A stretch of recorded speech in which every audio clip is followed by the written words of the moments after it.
राधे सभी भक्तों को। क्या आप ये बात जानते हैं हमारे हनुमान जी का मुख बंदर जैसा क्यों है?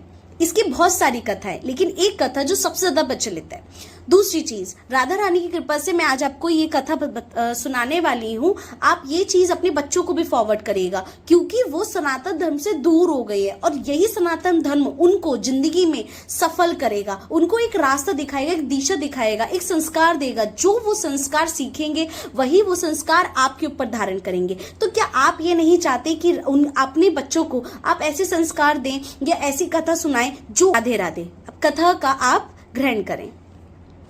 अंजना, जैसे आप जानते हैं कि हम अब उसे कहते हैं देवताओं की राजा इंद्र के राज्य की एक सबसे खूबसूरत अप्सरा थी, जिसे स्वर्गीय युवती पुंजी कस्तला के नाम से भी जाना जाता है। एक दिन जब पुंजी कस्तला स्वर्ग में भ्रमण कर रही थी, उसने एक ब्राह्मण ऋषि को ध्यान में डूबे हुए देखा। ब्राह्मण ऋषि को जब उन्होंने ध्यान में डूबे हुए देखा तो उनकी प्रशंसा करने की बजाय उन्होंने उनका मजाक बनाने लगी। और जब वो उनका मजाक बनाने लगी तब उनके जो वानर ऋषि मुनि थे उन्होंने इस बात पे ध्यान ही नहीं दिया कि वो कोई उनका मजाक बना रहा है। फिर उन्होंने उनके ऊपर पत्थर फल फेंकने शुरू कर दिए, तब भी उनका कोई ध्यान नहीं टूटा। एक उन्होंने जब पत्थर उनके सर पे मारा या फल उनके सर पे जब मारा, तब उनका जब आंखें खुली तब उन्होंने देखा कि वो दूसरा पत्थर उनको मारने के लिए तैयार कर रही थी। तभी हमारे ऋषि जो हैं उन्होंने उनको श्राप देने के लिए अपना धैर्य खो दिया और पुंजी कस्तला के ये व्यवहार पर क्रोधित हो गए। वह इस बात से और भी क्रोधित हो गए कि उन्होंने ध्यान में बाधा डाली थी। वह इतना क्रोधित हुए कि उन्होंने उनको श्राप दे दिया। श्राप में क्या कहा? श्राप यह था कि वह अब वानर का रूप धारण करेंगी, क्योंकि उन्होंने एक वानर का मजाक उड़ाया था। पुंजी कस्तला ने ऋषि से अपने श्राप लेने की बहुत विनती करी, बहुत ज्यादा उनसे प्रार्थना करी और उन्होंने इस कर्तव्य को बहुत खेद था और वास्तव में उन्होंने किया। ऋषि ने ये देखकर कि वह वास्तव में दुखी हैं और बोले गए शब्दों के अनुसार श्राप वापस लेने में असमर्थ थे, तब उन्होंने उनसे कहा कि श्राप तभी टूटेगा जब वे भगवान शिव के अवतार को जन्म देगी। बंदर था वो हवा में गायब हो गए, मतलब जो मुनि थे वो हवा में गायब हो गए। वह भगवान शिव से प्रार्थना करती रही। उसने जंगल में ठहरने का फैसला किया और आश्रम पहुंची। आश्रम के अंदर जो लोग थे वो बहुत दयालु और पवित्र थे और उन्होंने उसके जो बंदर चेहरे का मजाक नहीं उड़ाया। पुंजी कस्तला को लंबे दिन के बाद बहुत भूख लग रही थी और उन्होंने उनके द्वारा दिए गए फलों को स्वीकार किया। आश्रम के पुजारी लोग जानना चाहते थे कि वह कौन है और कहां से आई है। पुंजी कस्तला को श्राप के बारे में अपनी कहानी बताते हुए बहुत शर्म आ रही थी और उसने उन्हें अपना नाम अंजना बताया और पिछली जिंदगी को पीछे छोड़कर एक नई पहचान बनाने के लिए और एक नई शुरुआत करने का फैसला किया। उसे लगा कि यह नया नाम की खोज जिस चीज के लिए लिखा गया है आज मैं वही कर रही हूँ। पुजारियों ने अंजना को बताया कि वह बहुत बहादुर महिला थी। वे डरे हुए लग रहे थे। उन्होंने अंजना से कहा कि वे रात में जंगल नहीं जाएंगे। उन्होंने अंजना को वहां रहने वाले एक विशाल राक्षस जो वहां का था सांवसद के बारे में बताया और वह एक भयानक राक्षस था। जंगल में जो लोग थे वो बहुत ज्यादा डरे हुए थे।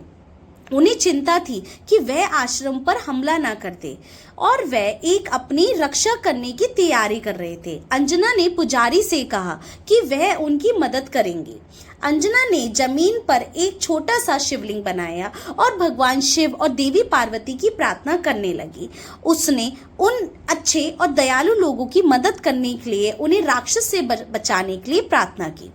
उन्होंने शक्ति वीरता के लिए प्रार्थना की। अंजना ने अचानक अपने कानों में ये शब्द गूंजे, सनवासादम को केवल उसके खून से ही हराया जा सकता है।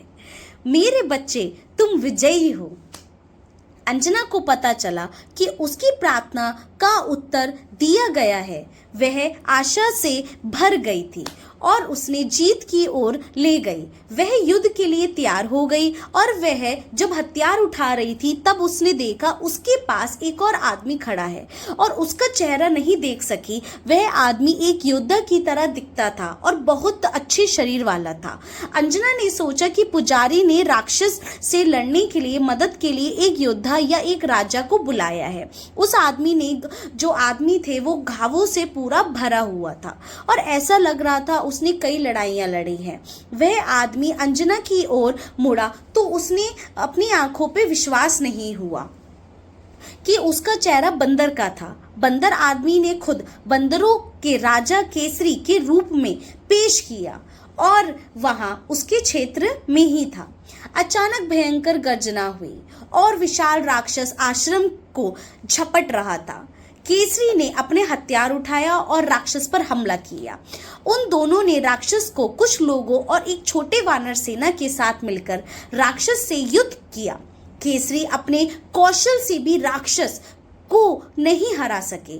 मतलब जो राक्षस बहुत तेजी से आगे बढ़ा और उसने अपना रूप बदल लिया।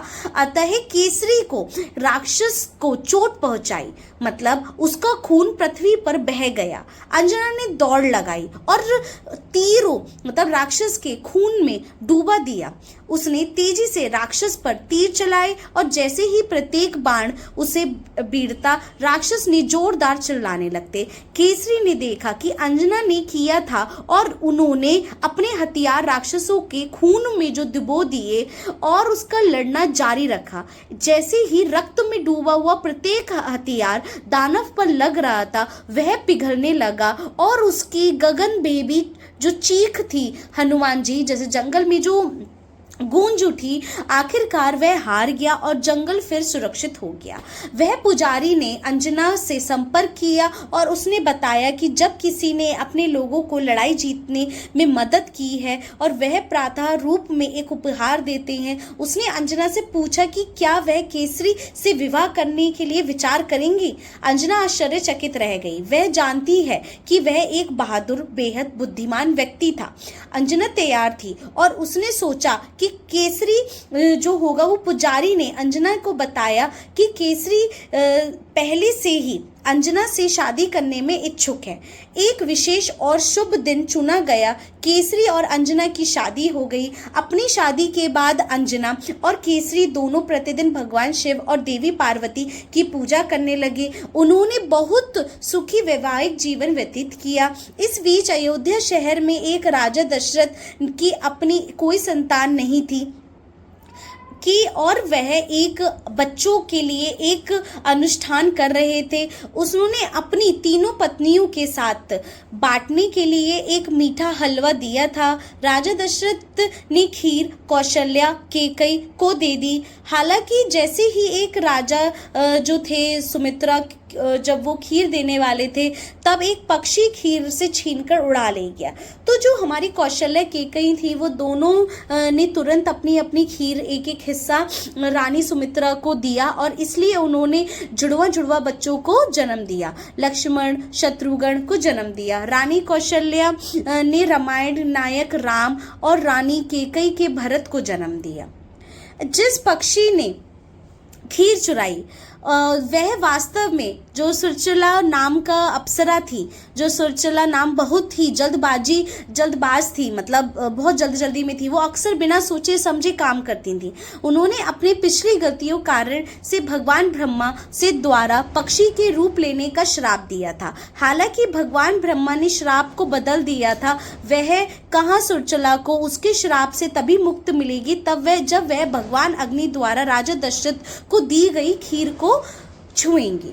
तो जो सुरचला ने श्राप को हटाने के लिए ये का मौका देखा और जो रानी सुमित्रा थी उन्होंने जो खीर थी वो छीन ली थी। तुरंत ही उसने अपने रूप बदल लिया और अप्सरा बन गई।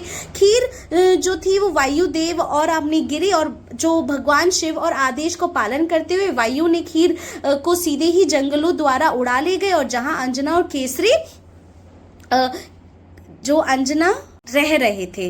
अंजना और केसरी ने अभी भी सुबह की प्रार्थना पूरी की थी और अंजना ने देखी खीर और अंजना और केसरी आश्चर्यचकित हो गए जब उन्होंने एक दिव्य आवाज सुनी, ये प्रसाद ले लो अंजना। तो उसमें पवन देवता की शक्ति और उन्होंने उसको इसे उड़ाया था, तो उन्होंने इसके द्वारा अंदर भगवान शिव का सार और इसके पास एक स्वस्थ बहादुर लड़का होगा।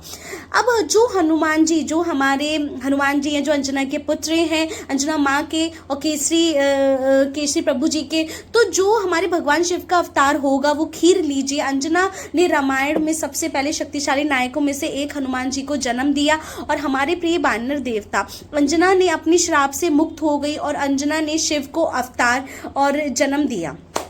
हनुमान जी का जो नाम था वो अजनेय था, अंजना के पुत्र, और उन्हें पवन पुत्र देवता भी इसलिए ही कहा जाता है क्योंकि उन्हें ऐसा इसलिए कहा जाता है क्योंकि उन्हें पवन का देवता का सार था। उन्हें कई नाम से हनुमान जी भी कहा जाता है, उन्हें केसरी नंदन भी कहा जाता है, केसरी के पुत्र भी कहा जाता है।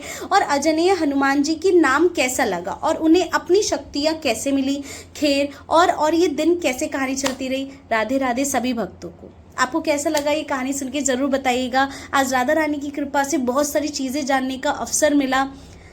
राधे राधे।